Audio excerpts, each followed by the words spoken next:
Hold on. Audio. Can you hear me now? Can you hear me? I can't. Your side. You are unmuted. You're muted. Oh, because I muted everybody coming in. Oh.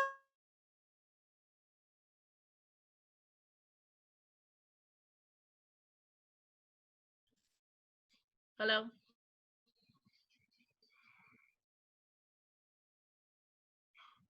I can't hear you. I can't hear you. Now. Okay, can you hear me now? Yeah. I love your hair. Thank you. Yes. Okay. So everyone who comes in, they're muted because I don't want them coming in with the noise and whatnot. And as they're ready to speak after we introduce them and whatnot, then I can unmute them so that it's not like all over the place. We've had two people say that they will not be on. Sharkise at 4:30 was like, I'm not, because she felt like people were going to start attacking her. Because she has similar views to your girl. Who?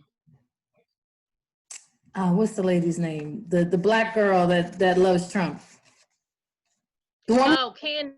Yes. Candace. Yes.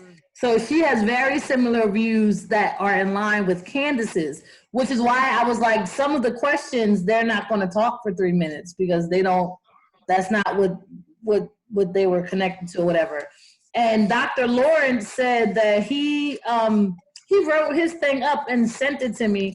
And I'm like, that's not what we're doing. And you wait till the day of to then turn and say, you're not going to do it. But here's all the stuff you wrote up. Like, I'm going to regurgitate what you said. No, that's that. If that's the case, everybody who I initially asked who said, but they'd write a written response, so yeah, no. And he was like, okay. And then this afternoon, he was like, you know what? I am going to be on. So I'm not expecting him to be on. So, which is perfect because my time is officially, because I didn't get Joan's link because she planned, is 45 minutes. So in terms of the hour and whatever minutes that it would have been for all of them to answer in 3 minutes, that works. And I'll tell them in the beginning that it's 45 minutes because that's what my time limit is for this level of access on Zoom. And Okay. we'll ask as many questions as we can. And after that, well, the 3, they each get 5. So if we get to them, cool. If we don't, oh, you're showing off. You're showing off. I was like, okay, I'm going to see people. So, I put on a shirt and and did my hair. So you said I had to do a little something. A little. What? Oh wait, what are the glasses you got sitting there? Because I know you got like a pile of stuff sitting there. Well, I do. I got another pair. Look at me trying to look. Look at me trying to look. What's on your desk? Girl, I was like, Lord have mercy. And my stuff, I had a shipment come in from Japan. I mean, from today. It's sitting on my front porch still. So. They would not. My friend was trying to send me something from Japan, and they said that they were not shipping to the States. Well, this is China. Oh. It's China, not Japan. Yeah. Oh. So, but that's been lifted. Yeah. So I've been waiting for like 6 weeks for it. So. But that's even crazier because China's the one we're having issues with, and they made it seem like they were saying, okay. So they claim that that's the reason why most of the shelves are empty. At least up here, when you go to stores, there isn't a lot of anything. And they get shipments in eventually, but those shelves be looking bare. I don't know what it is, or if it's because of y'all's locations or something. Because our shelves are stopped. in the height of it are stopped. So I think it's a Delaware thing. I think it's a y'all's location thing. Because so you've heard other people mention it? Yeah, and like, okay, so we don't have like Lysol, but yeah, everything else, like I ordered in my regular groceries alcohol, so that we're getting back up to speed with that kind of stuff. You know, my toilet paper. I used to have an issue getting toilet paper when I ordered my groceries, but Right. now I don't have a problem with that. So I think it's where Man, y'all are at. I think I need to change my light I, because half of my face is dark. I Does that work? Is that better? That's better, right? it still looks the same to me. Let me shut this. Hold on. Oh, girl. Oh, I just ate this piece of meat that I got from this African shop, I think last week. And I just burped and I still taste it. That. Okay, is this better?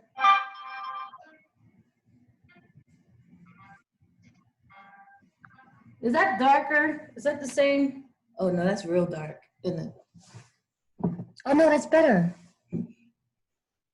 Nah, still one side is. No, these are okay.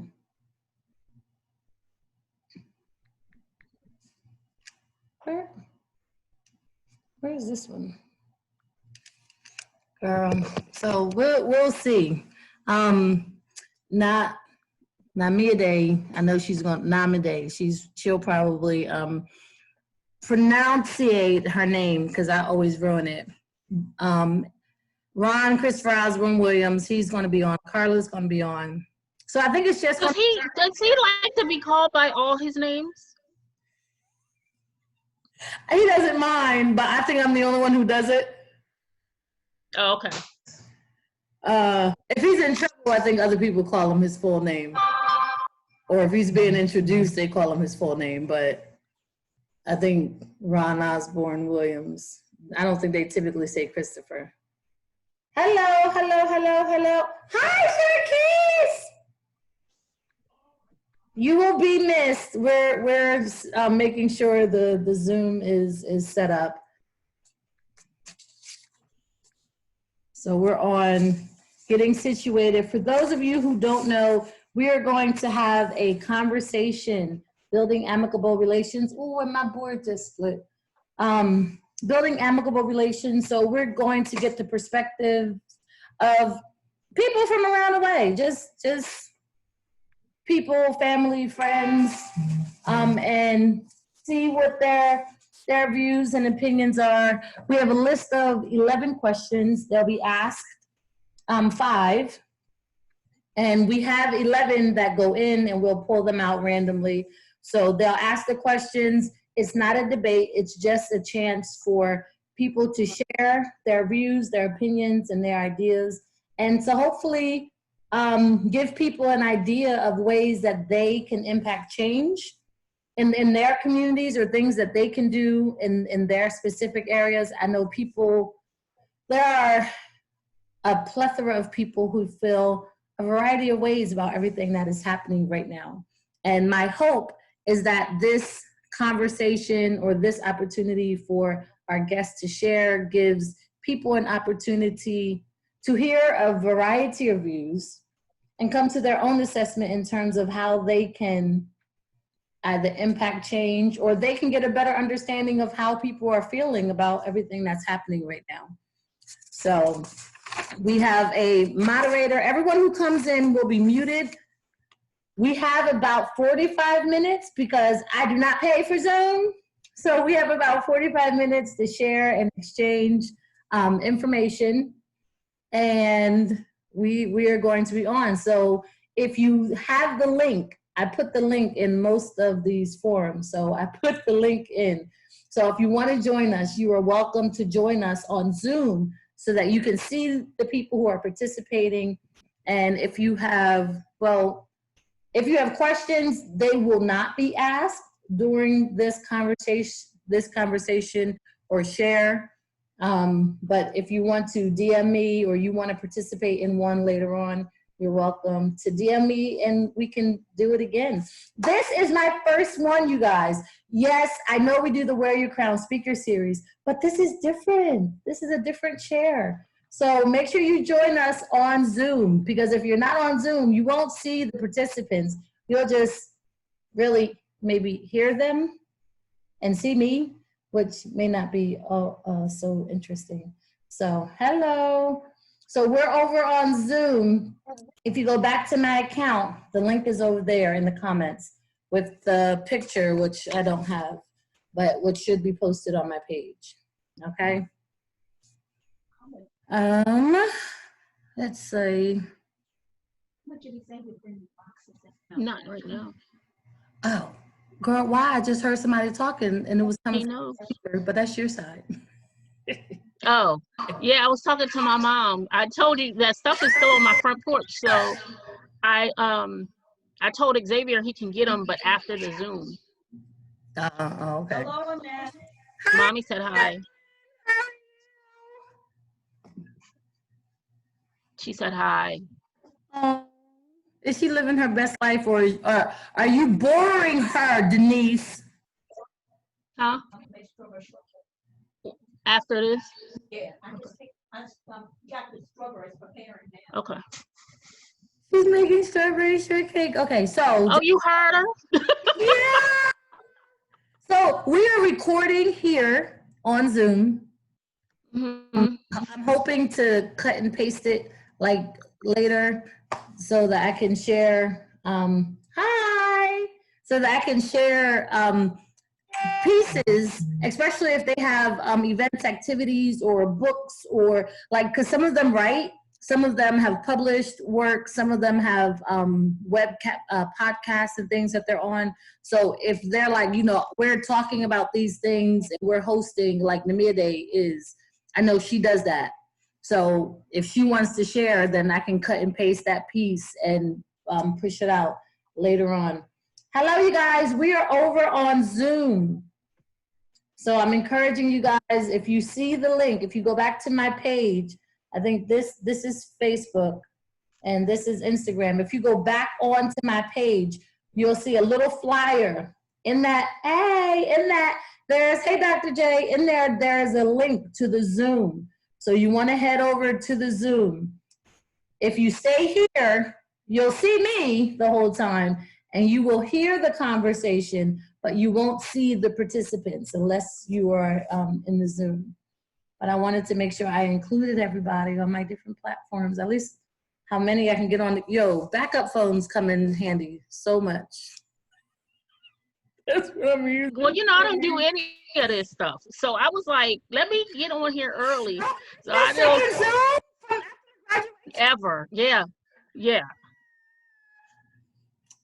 I love it. Good evening. Good evening. We are having a conversation over on, where are we at? On Zoom, in Zoom. So if you want to join us, when you come in, you will be muted, and only the persons who are actually on the panel, which will start in 7 minutes, will be unmuted when we ask the questions. Okay, so if you want to head over, we would love to have you join us in the Zoom.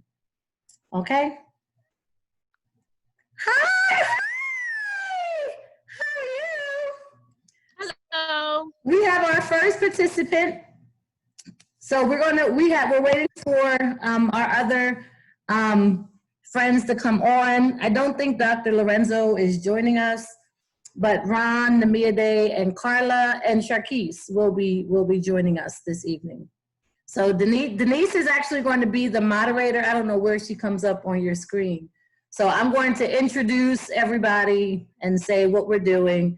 And then I'm going to pass it over to Denise, who has the questions kind of in like a choose the question section. And the first question and the last question are the ones that we sent earlier. Basically, your name, what you do, and you can share all the stuff that you do, or you can share just a little bit of what you do. You don't have to like go into detail if you don't want to, but if you're a published author or you have some resources that you want to share, you're welcome to do that. And we do that, I think, again at the end, the last question. The first two, oh Lord, where's my highlighter? Oh, but you're going to be asking the questions anyway. Ha, and I already sent them to you. So you already know what the 2 questions that everybody gets are, Denise. Yes. Okay. I can, yeah. Okay. All right. Hi, Dr. Macklin.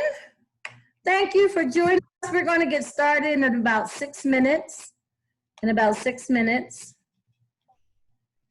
Hi, Tracy. How are you and the family? I hope you guys are well. We are actually on a Zoom. And if you have time, because I know you're in like Australia, if you want to join us, we're on a Zoom and the link is on my page. You should come over. Hit the link. I'll see you over here. All right. Who else? Hi, Leroy. While we have a conversation, a chat that we're about to have, that we're hosting over on the Zoom link that should be in the comments. If it's not in the comments, it's on my page. We're going to be getting started in about 5 minutes. So if you want to hit that link and head over there, we'll be getting started momentarily, okay? Annette, All right.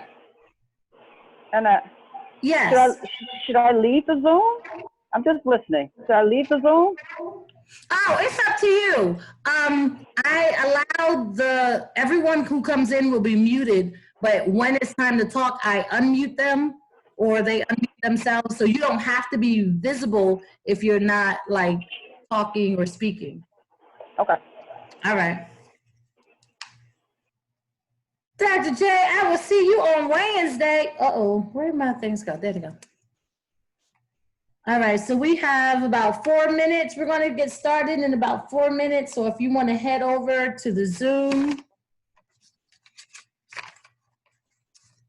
the link should be on my page, and it's the last thing I posted before going live. It's the last thing I posted. Oh, okay. I see that.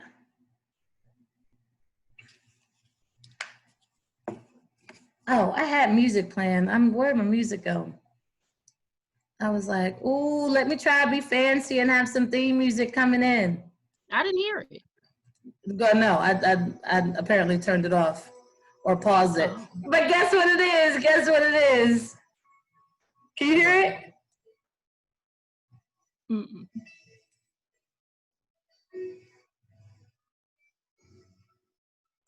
We Are the World. Is it for real? Because I still can't hear it, but is it for real? So, I can have a dance routine. Okay, maybe it's not so good. Hold up. I mean, the overall thing of the song is good though, right? Can't hear it, Annette. Yeah, I don't hear it. You don't hear the music? No, I just hear little clangs in the back, like little. I hear you, but not the music. Oh, Lord. Well, that sucks. Does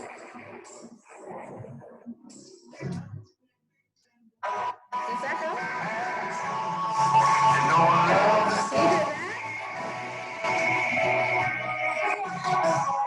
You can hear that one? I can hear it. I'll connect it when it's time to come. I know. Did that song just died?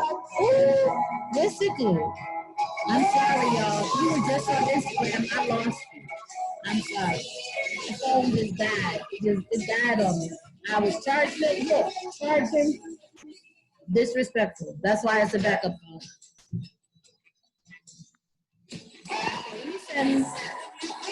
Let me send a reminder.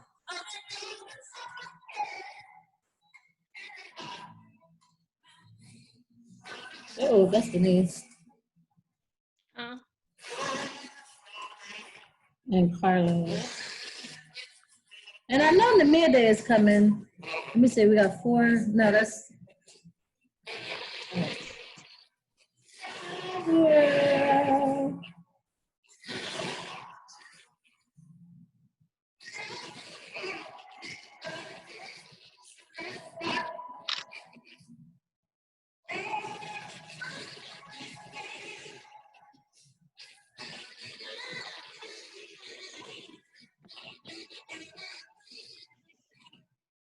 Okay. We got 1 minute. We're gonna be starting in 1 minute if you guys wanna head over. What am I missing?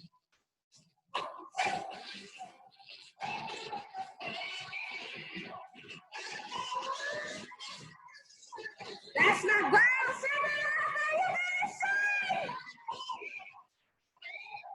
Oh.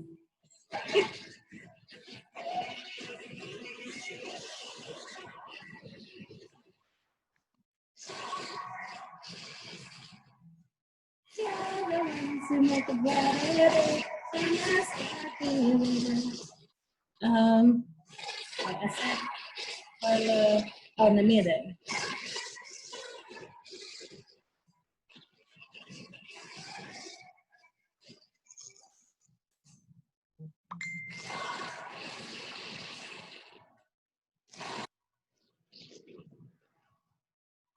I guess I should put my phone on mute, huh?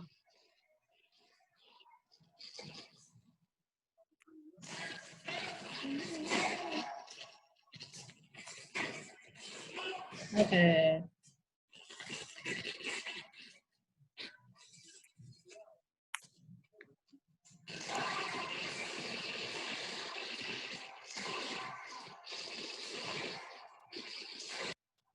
Hi, Florence. We're over on Zoom. If you want to hit that link and join us.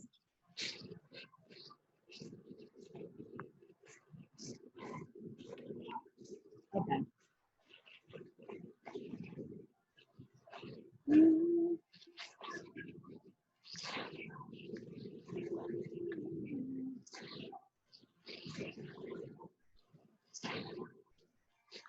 Okay, so in being, oh, I meant to be like a slow decline, not to just chop it off, sorry. But I want to be respectful of the people who were here on time. Carla, nice to see you. I want to be respectful of the people who are here on time, and I would like to start on time. So I'd like to say welcome. Thank you to everyone who has decided to join our Zoom. Hi, Mikkel, we're over on Zoom if you want to hit that link. This evening, we will be sharing a group of panelists or a variety of panelists. Hopefully, they'll all make their way in. Where they live, learn. We're sharing panelists who live, work, learn, and laugh in our community. The intent is to share a variety of views so that you may figure out where you may fit in the grand scheme of improving a sense of community in our communities. So I am Annette Fletcher. I am Miss BBW Delaware. I am also Miss Fashion Global 2020, as well as the pageant director for the Big Beautiful Women of Delaware pageant here in Delaware, where we build amicable relations. We typically do that through our Wear Your Crown speaker series, where we share a variety of women and girls who do things, and we want to connect them to other women and girls so that we can build a community of queens here in our community to support one another. The overview, each panelist will be asked 5 questions based on our time, because I am limited to 45 minutes here on Zoom, 2 of which will be the same question and 3 of which will be randomly selected from pre-submitted questions that we shared already. Each panelist will have a maximum of 3 minutes to answer each question. Hi, Namide. To answer each question, and our moderator for this evening will be Denise Walters. I will be unmuting each person when it's time for them to speak. This will not be a debate. It is people sharing their views or their opinions or their perspectives on the questions that we previously shared, in hopes that you can get a better understanding of how you can better impact your communities. Thank you again. And Denise, oh, did I just lose Denise? I just lost Denise. I did just lose Denise. 1, 2.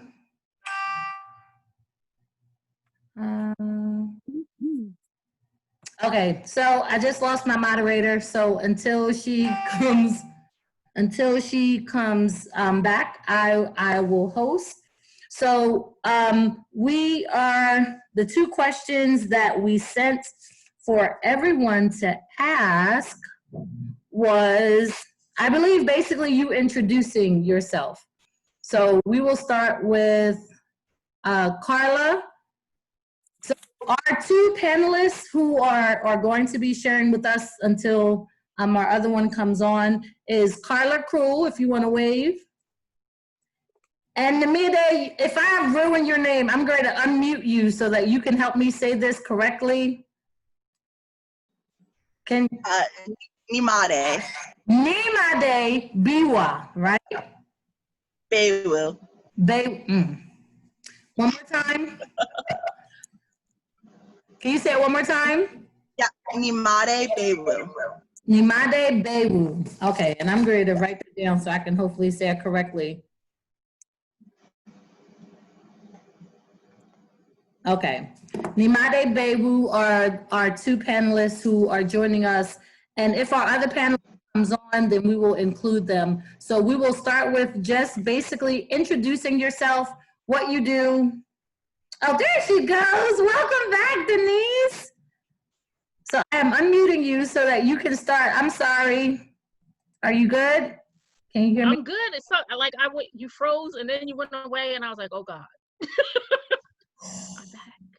I hope that doesn't happen again. Okay. We should be good. So Denise, if you would like to start with the first question that our two panelists who are currently here, Namide Bewu. I said it wrong again. Yeah, they both say yes. I said it wrong. I'm unmuting you so that she can hear how to. Nimade. Nimade? Yeah, like knee, like your knee that bends. Ma, like what up, ma? And then day, like it's a beautiful day. Nimade. Okay. Okay, Nimade. Yeah. Did I roll that right? Yes, you did. That's great. And I know her. Okay. So the first question is for you to share your name, training, or education, and why you accepted the invitation to share with us today.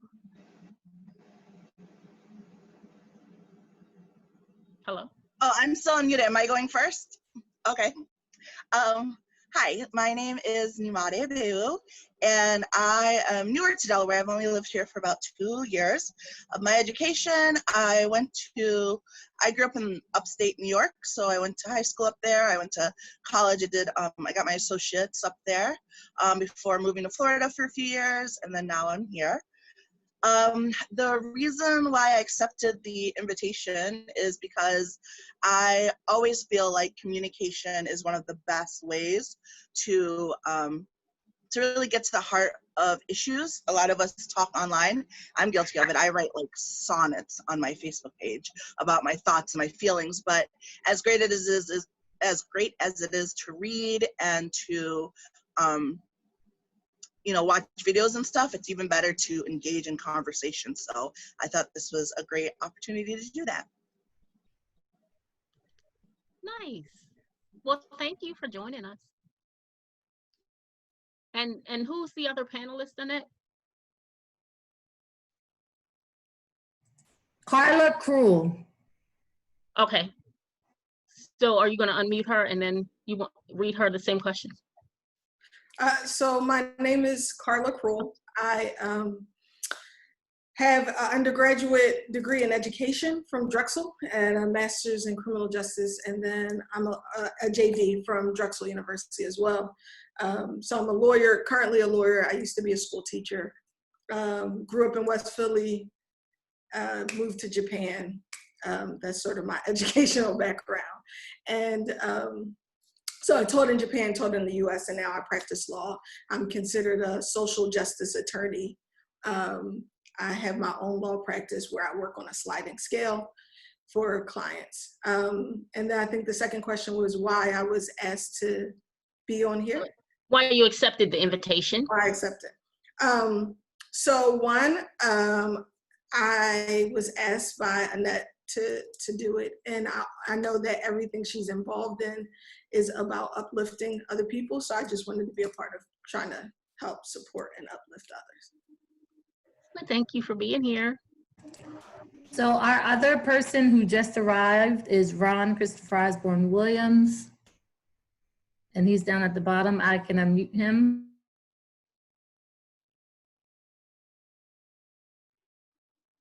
Hello. Hola. Hi, Ron. Hey, how you doing? Question one is your name. We know you're Ron, and your training, education, and why you accepted the invitation to join us today. Okay, my name is Ron Christopher Osborne Williams. My education, well, my motto is that I'm a mentor, educator, and I'm a therapist. So you take those things. I have background in education, mentoring youth and adults, and I'm a therapeutic person. I do family therapy.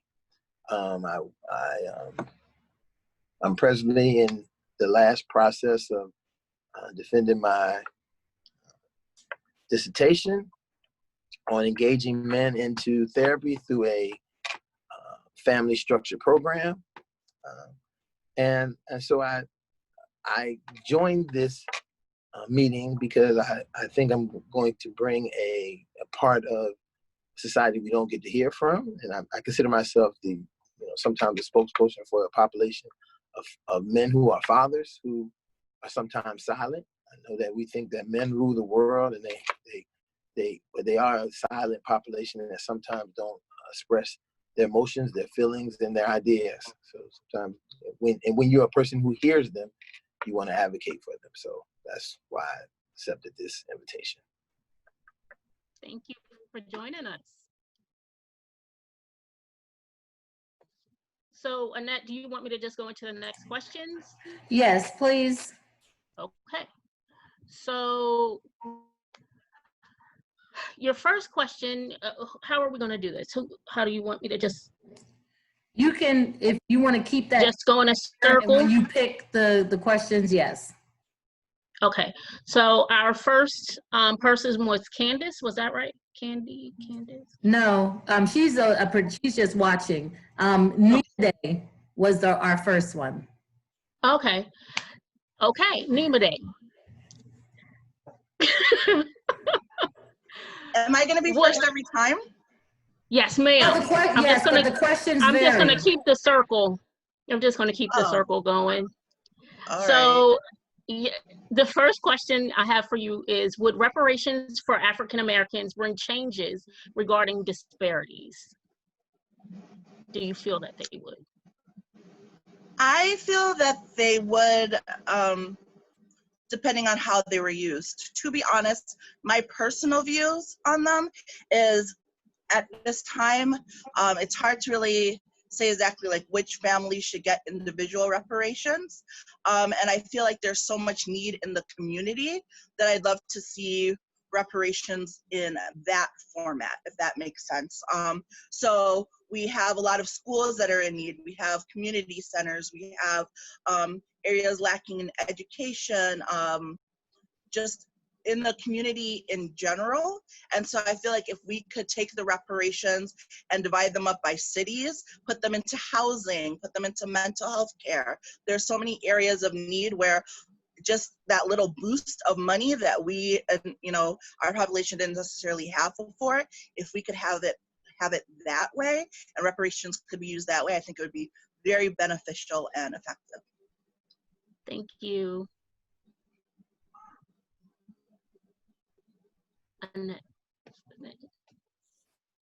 So the next person is, I forget, I'm sorry. It's fine. Carla, I'm sorry. So Carla, would reparations for African Americans bring changes regarding disparities? What do you think? I'm sorry, the questions aren't going to go in order. They have to be randomly selected, and they may not necessarily get the same questions back to back. Did you randomly select that one? So, well, no, I thought that each one of them was going to answer the same question. No, they're okay. I did this, so I guess so that. Well, I thought that you picked it. Okay, that's okay. Okay. So I'll ask her a different question. Okay. So Carla,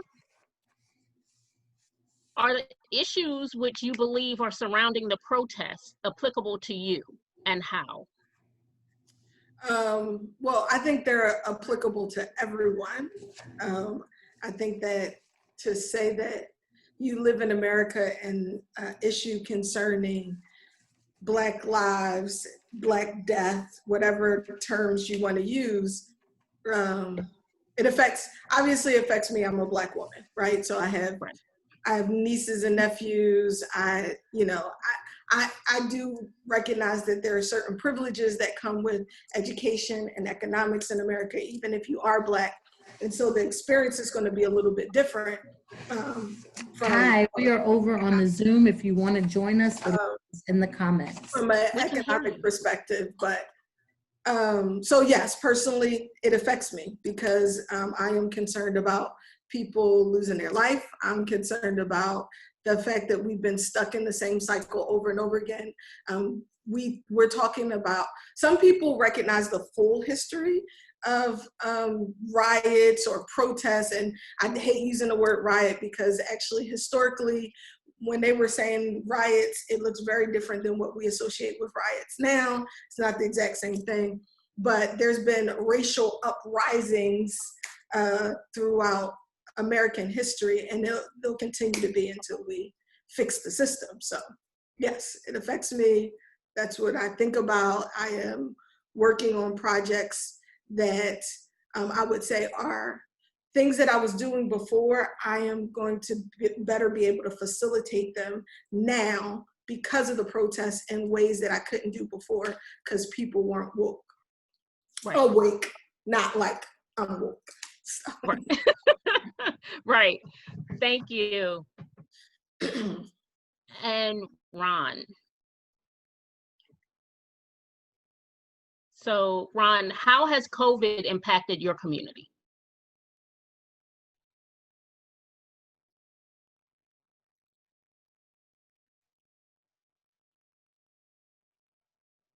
Is Ron still here? Push on. Okay, I There he guess goes.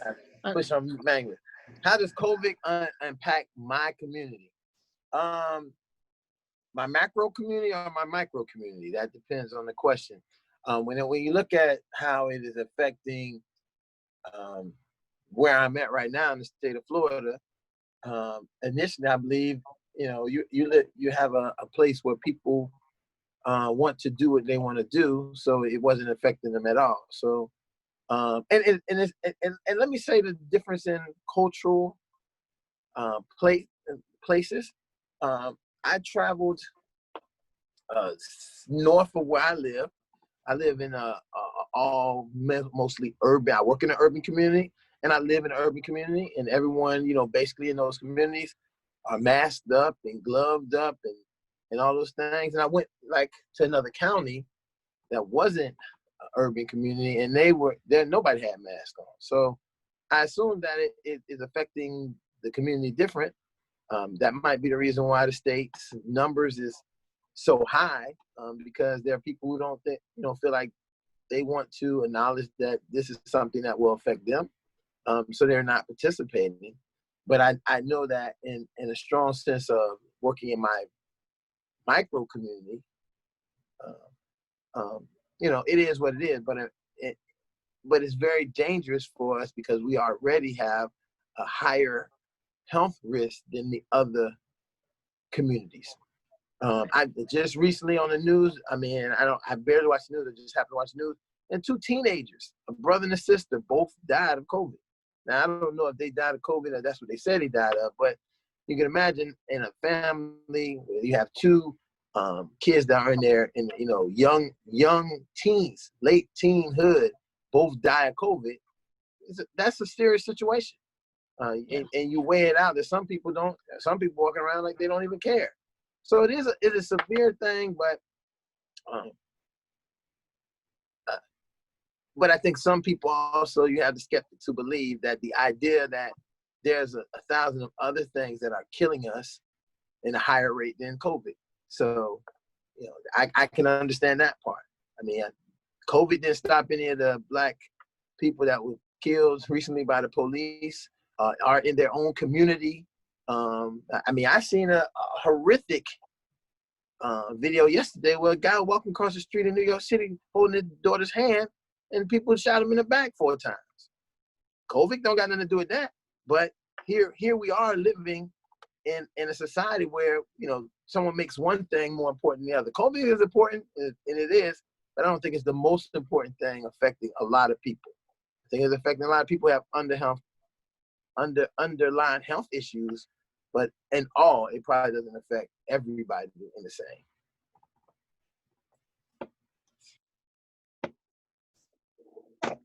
Thank you. So we're gonna go back to NEMA Day, right? So NEMA Day, what are the issues surrounding the most recent protests? What do you feel are the issues surrounding the most recent protests?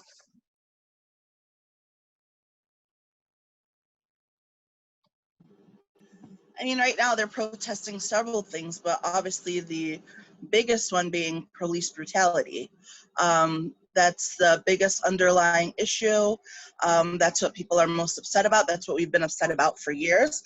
I mean, systematic racism overall is an issue, and everyone's upset about all the various ways that systematic racism affects us, whether it's the criminal justice system, education, media. It's an issue all around, and it needs to be addressed. But the real thing that is really sparking the protests is police brutality, because it's one thing to face racism and issues from a person just in your general life. No one wants to deal with it, but you know, we're never going to completely get rid of racism. However, having to deal with it from someone who's you is a whole nother thing. It's their job to protect us, and instead they're putting us in danger. And it's not even so much that all cops are bad or all cops are horrible.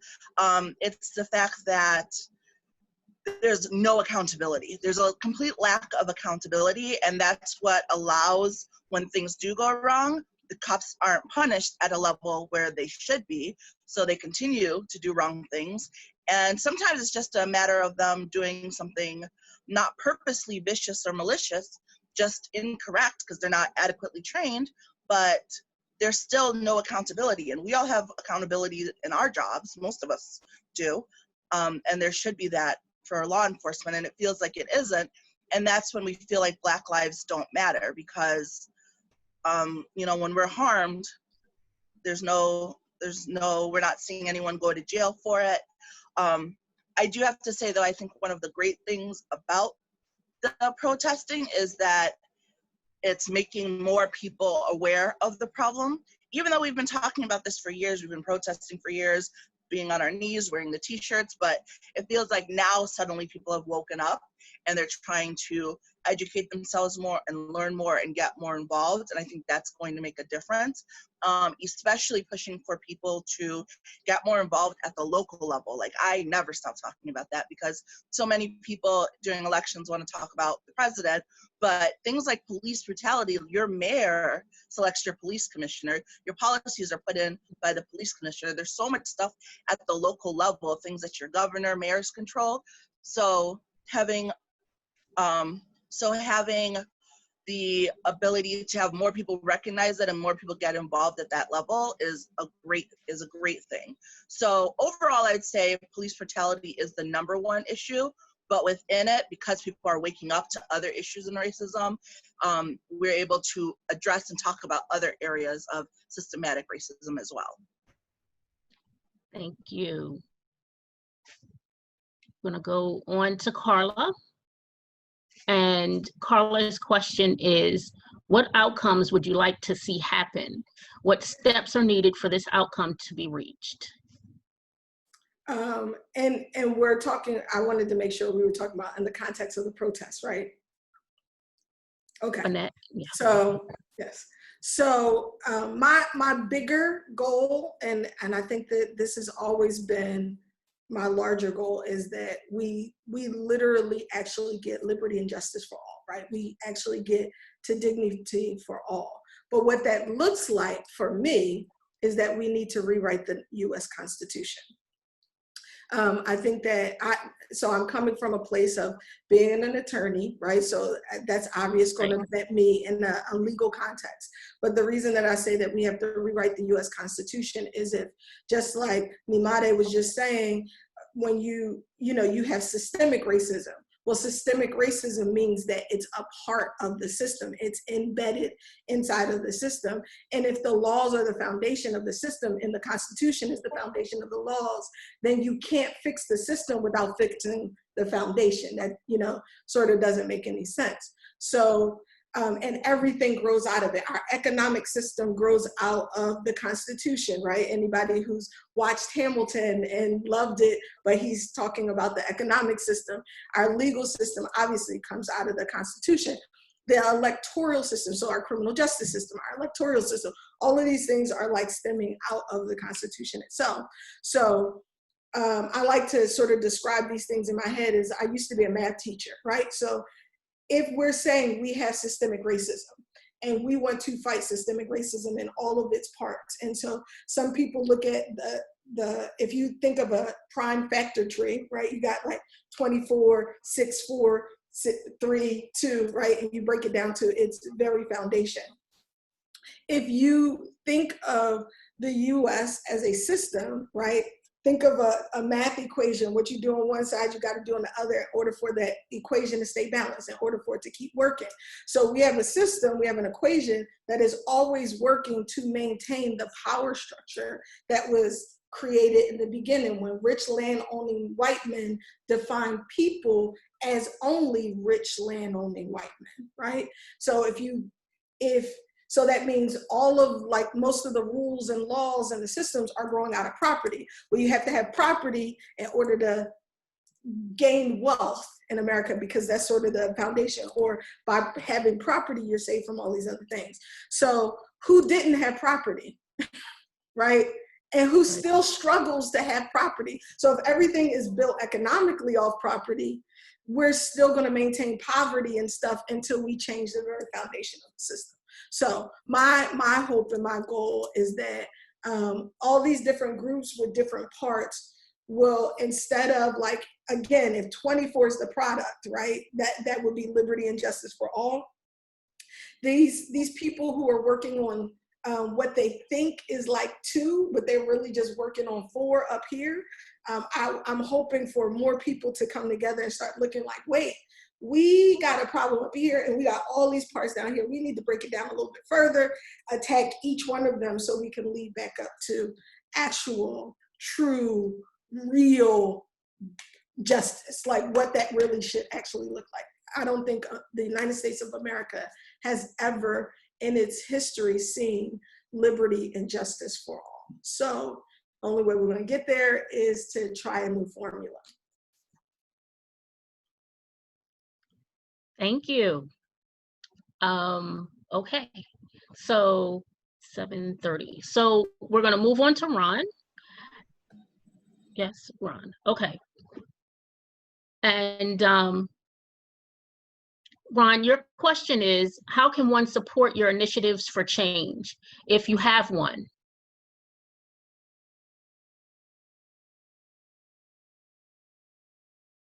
I can't hear you. Yeah, okay. This is interesting. I got to push the button every time to unmute. That's not normally how it operates. I'm sorry. How can who's going to support my initiative and change? How can anyone say I wanted to support your initiatives? How would I go about doing that? One of the best ways to support my initiative is, right now, if you want to, even though that COVID is great in the aspect that we are, everything is virtual. If you know a dad, you can definitely invite him to that link behind me, and get him in there. And I say that to support the initiative is that we complain a lot about what men do and how fathers don't do and what they're supposed to do, what we feel they should do, and how they should do things, and how they should be the leaders of the family, and they should. We have this major thing about what men should do, but a lot of times we have no solutions, no realistic solutions of what could change, and because overall, as people, generationally, we don't have playbooks on how things should go. And a program like mine, Fatherhood Mentorship, we work on developing an empowerment of fathers. And then part of our empowerment is also them understanding their responsibilities to their families and their children, as well in the larger our community. But it comes through that camaraderie and the bond that we have as men together to hold each other responsible and accountable for things.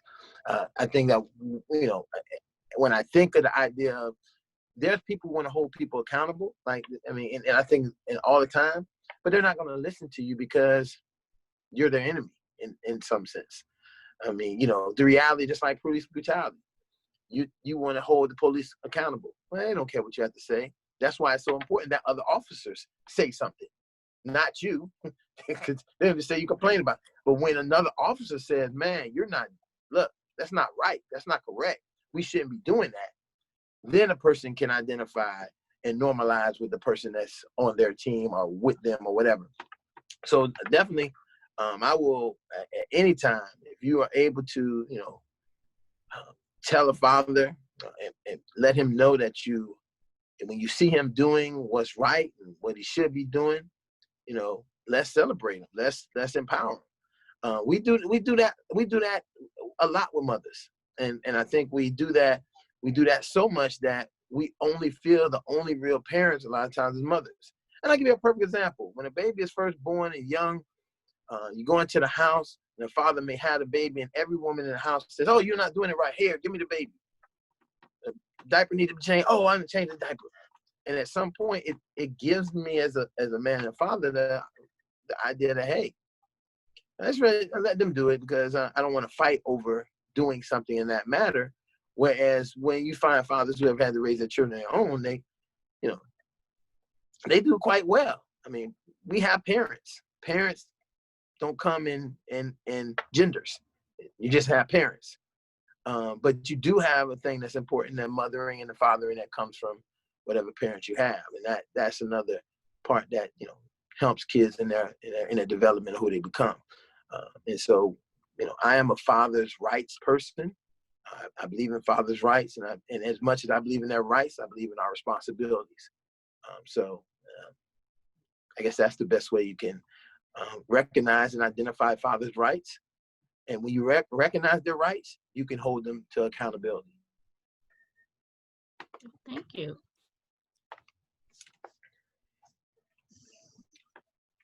Okay, so we're going to go back to Nimade. And your question is, does scientific data shared by the government play a role in the lack of trust? Does it play a role in the lack of trust? I think overall, I think that it's unfortunate that we live in a time where everyone thinks that they know better than everyone else, and where people think that opinions are facts just because other people agree with them. So if they think something, I think before, like if other people didn't think it or no one else said it, they could be like, But now, because of social media and different things, once someone has an opinion or a thought, there's 100 people waiting to co-sign that opinion, so now they believe they're right and everyone else is wrong, and that includes government science. I may have my opinions about the COVID and how bad I think it is based on my personal life and my personal bubble, but I also recognize that I am not a scientist. So if they say put a mask on, I'm going to put a mask on when I go out, even if I personally think it's probably not that bad. So I think that a lot of the distrust that people have is, I don't want to go overly political, but a lot of it is due to leadership. It's not so much the issue with the scientist from the government as much as it is with leadership contradicting the scientist. So we have these people that are in these roles high up who have been trained to study these things, give us their knowledge, give us their perspective, give us their guidance. And then we have other people in leadership saying things are a hoax and things aren't real. And most people are going to trust that other person because they voted for them versus trusting the scientist. And some information has changed that the scientists have provided over time, but that's going to happen anytime there's a new virus or bacteria or whatever. As they begin to learn more about it, they share additional knowledge. So I wouldn't say that I necessarily blame the scientists as much as I blame people individually and our other leadership. Thank you. Okay, we're back to Carla. And let's see here. So we're back to this question again. It says, how can one support your initiatives for change if you have one? So I am currently, right now, the initiatives that I'm involved in take a lot of planning. There's a lot of planning involved. And so eventually, the way that I'm gonna need to partner with leaders, community members to get the word out to people. But what I'm working on is a plan to get us to a second constitutional convention. And what practical things need to happen so that the citizens in the US first, believe that they can change the Constitution, right? Secondly, understand the necessity for having to change the Constitution. Thirdly, willingness to do the work and not stop the fight or the push until we get to a second constitutional convention. So not wanting the momentum to change, sort of like we need a Montgomery bus boycott type thing, where, initially it was people who were down with the cause, but then they needed more people. And some people were like, I'm not walking, right? I'm taking the bus. So right. Get them cars. And so they're like, oh, well, you got me a car, I'm going to work, cool, right? And I need to be able to set up a plan and formulate a plan in light of what our ancestors have already done, in light of the wisdom that they give. They fought this fight, they kind of didn't win. People might get mad at me for that, but we still fight the same fight a long time later. So in my book, you didn't win. So I want us to win, right? I don't want my nieces and nephews, my great nieces and nephews ever having to protest on the street again for anything for the rest of their life. And I don't want to see any more homeless people, right? Like, I don't want them to have to deal with that. Yes, I might be thinking real big, but I feel like, what's the point of?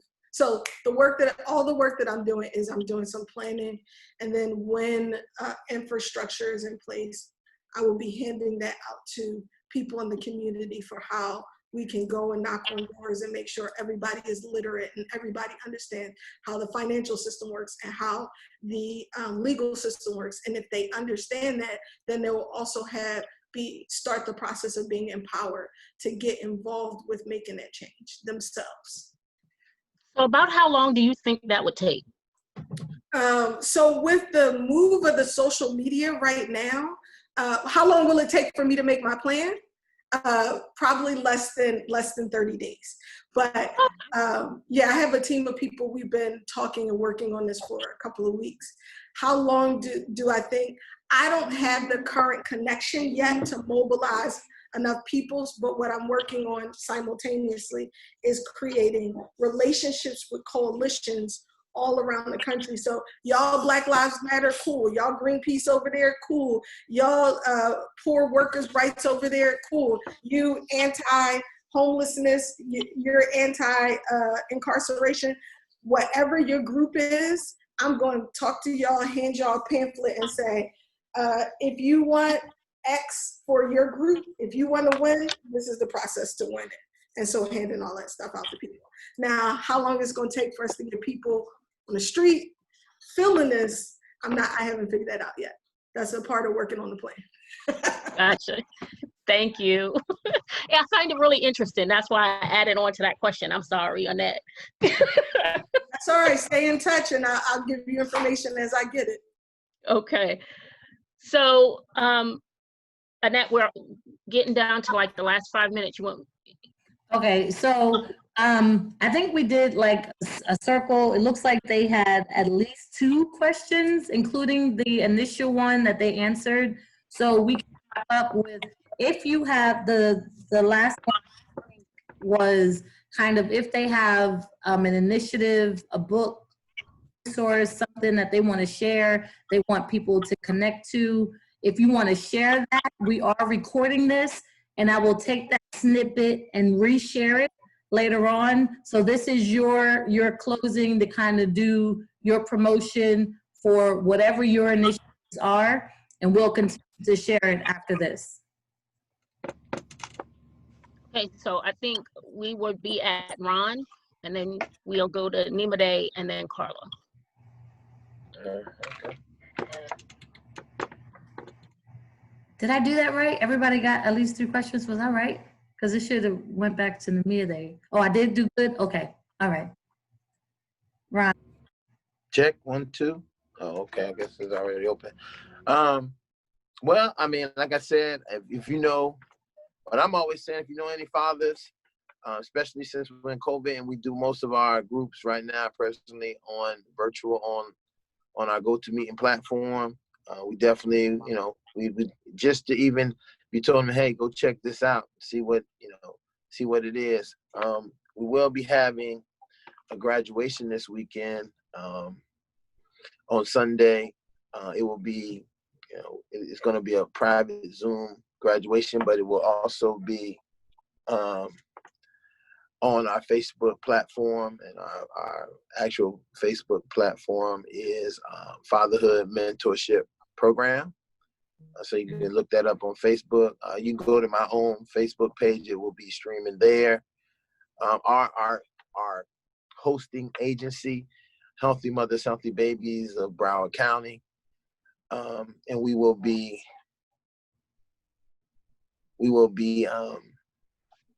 having our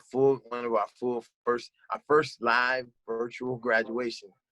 It's interesting because we usually have like everybody else's graduation, but it would be interesting. We're really excited about that, and you get to see, you know, a group of fathers who. And you know what? One of the things I would say, when you go to our page, look at some of the videos we've done in the past. We've been able to be more visual, being that we have been in this COVID situation, because you wouldn't really see us hardly in groups unless you've seen pictures of us, the pictures we might have sent out, and then everything was for us was very localized. Now it's changing because we were looking at bringing some guys to come in onto our groups from the Bahamas. And other places. We have had some people from Maryland join the group, some people from California, just to come in to see how it operates and see what we do. We only have, again, like I said, we only have a Facebook page, and I believe we have a LinkedIn page. It's Fatherhood Mentorship. And we can't see your, I'm sorry, your link. Oh, you can't see that? To get right. Yeah, I mean, I don't know how well you can see that. I mean, that's just in my fake background, just, you know, so you can process it. If you really want to get the information, I guess I could put something in the chat, or really just go and look me up on Facebook if you have it. I don't have Instagram. I don't believe in Instagram. I really don't believe in technology, but this is the world we live in. I think it brings down our relationships, and it also has a destructive path to people's relationships. It can be very misleading. But anyway, when you live, when you're in Rome, you gotta do what the Romans do. If they eat cheese, you gotta get Swiss cheese. So you do that. But I will say, if you know, it's a great initiative. I will be moving this initiative to another area, another location. So be on the lookout. I know this is dominantly, probably the population of people more in the Delaware area, the Delaware, Pennsylvania, Maryland area. I am looking to come and facilitate that in that realm area. in the same way we do it here. And it takes time, but once you get the dads involved, they really become a group of men who just like joining men join motorcycle clubs, they join car clubs, they join all these clubs, and you don't know what the positive pair response is between them and what they have, but I do know that we keep it very positive, because the number one thing, and I think we say first, is what will be best for your child. And so there you have what we're doing. Again, Fatherhood Mentorship Program. You can look it up on Facebook, and join us this weekend for our graduation. Thank you. So I guess we can go back. We'll go back to Carla and then Nimade. So if you are interested in working with me on this path towards the second constitutional convention, you can reach me. So my first name is Carla, K-A-R-L-A. You should see it on the screen, and Cruel, just like me. And my email address is my first initial and my last name, so K-Cruel at my first and last name, carlacruel.com. So kcruel@carlacruel.com. So we meet weekly. We sort of work through the plan, work through what people need, work through resources. We really need to know what organizations are already out there, or coalitions, or just regular. I don't really want to say organization, because I don't want you to just get stuck in that system, but where there are communities and collectives of people. If you have leaders who are would like to be a part of a think tank, that's the best way to think about it. Is if you want to be a part of the big think tank, then reach out to me. Okay. Thank you. Thank you. And Nimade. Oh, sorry, that's me. Oh. No, I got it. Okay, I have 4 things. So I'm going to run through them real quick. One of them is I volunteer with NAMI, the National Alliance for Mental Illness, and we do several things in the communities. One of the initiatives I'm a part of is Community Conversations. It's where we get different leaders in different areas to get together with members of the community and just have conversations about various topics. I try to have guests come in to give their personalized information. So like last month, it was on implicit bias. We have one coming up on gun control. Dr. J is actually one of our guests. So that happens the last Thursday of every month. It's virtual for now, but it will move to being at the Academy for Peace on North Market Street. That's Dr. J's facility, but that is the last Thursday of every month. And then my other one is Every Man Counts. It is it's called, what? Oh, sorry. It's called Every Man Counts. It is a fatherhood program. It was started by my sister a few years ago, but she's running for office, so now I'm in charge. I'm the executive director. We do different things in the community, including like tea parties, fishing trips. This Saturday at the Academy for Peace, I spend a lot of time there when I can.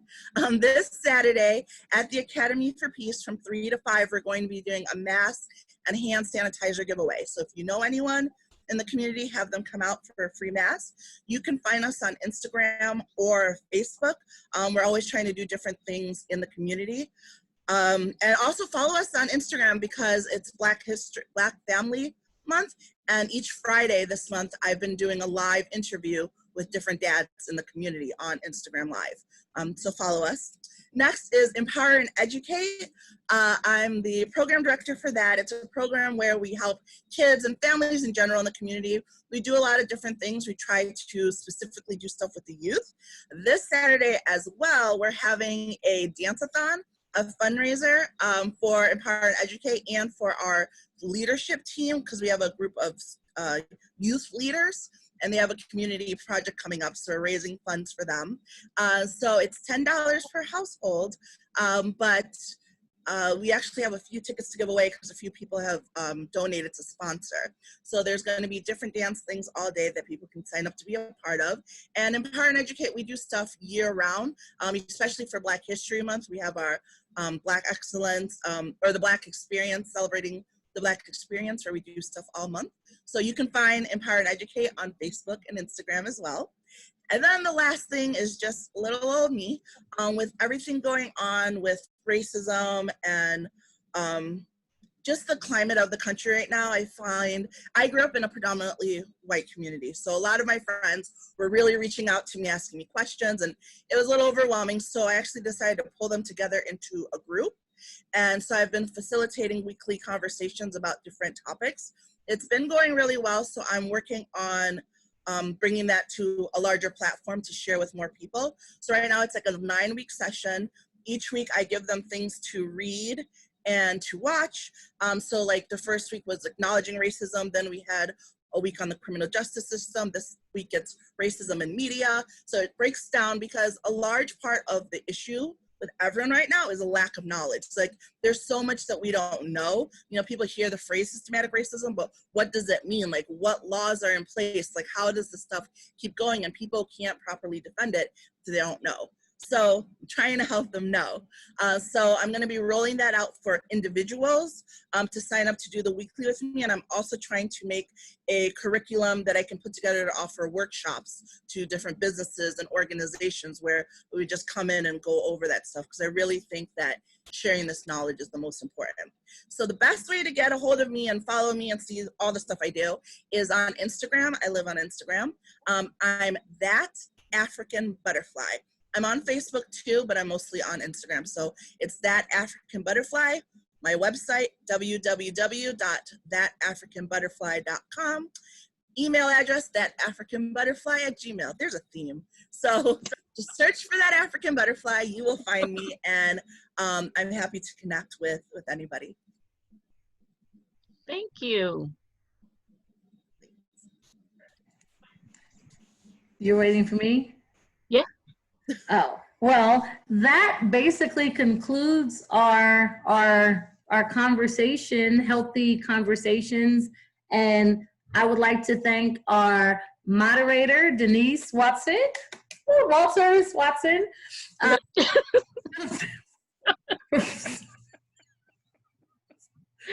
Facilitating the conversation. Sorry. Healthy conversations. This was my first one hosting with everybody. This is actually my first official Zoom. I hope that who participated got something from it. And if you are interested in sharing or participating in one in the future, you are welcome to email me. Most of us are on Facebook or on, that was a comment, or on Instagram, or you can email me. Thank you. Or you can email me at Annette, M as in Mary, Fletcher @yahoo.com. Again, that's my name, Annette, M as in Mary, Fletcher @yahoo.com. So in closing, we all have a role to play in the world, and you are needed for it to be accomplished. So be present, take time to reflect on how you can impact positive change for yourself, your family, your community, and the fulfillment of the life that you want to live. If you are still unsure about how you can impact change, and partnering with Carla, with Ron, or Nimid, Nimade. We will be sharing their information, contact information, and what they're doing once I share this video for the people who weren't here. If you have a Y in your area, they also have a project called Dialogue to Action. You can look them up, and I will also share that online. The Chamber of Commerce, know what it is, what's happening with your legislator. I will share those links. Those links connect you to your local legislators. So if you're interested in connecting to them, I will share that link as well. The IORA organization has been having these dialogues with a number of professionals.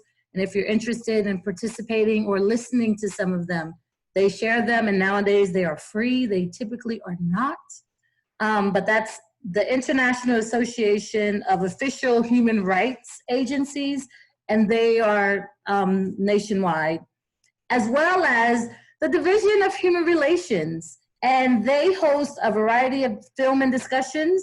They also participate in the racial healing film and discussion, Q&A. It's an opportunity. Those events are typically free as well. And if you want additional information, I'll be sure to share them along with the information that our panelists shared during this Zoom. Thank you very much for joining our healthy conversation. Thank you again, Denise, for facilitating, because I probably would have been tongue-tied the entire time.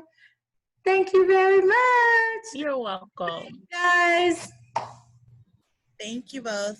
Have a great Thank day. you. Bye. You guys, if you missed the Zoom, I'll be sharing it later on, but thank you so much for tuning in. Bye. Where?